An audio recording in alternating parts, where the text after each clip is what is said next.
Vi skal vite at de to første ikke har vært i denne sporet enda da. Og der er det kamp, og den som leder da i øyeblikket her nå er 179 Tom Eng. I følge Riksdagen, når det er Årlig Køstre, en Flarvred, så kommer da Roger Grandal. Og Henry Bråstedt på fjerde. Tom i mellomstøl på femte der, alle. Det er Tom Eng som leder altså.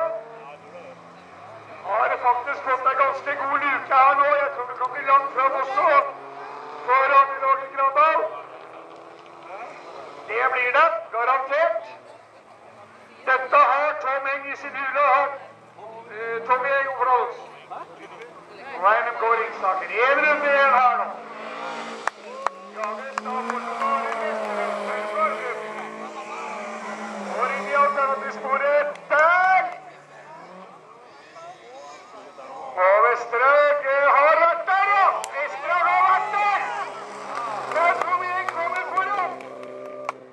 Grandal har problemer.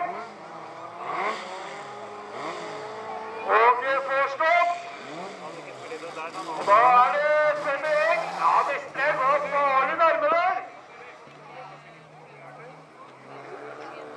Men det blir Tom Eng fra Ringsaker som tar hit seieren da.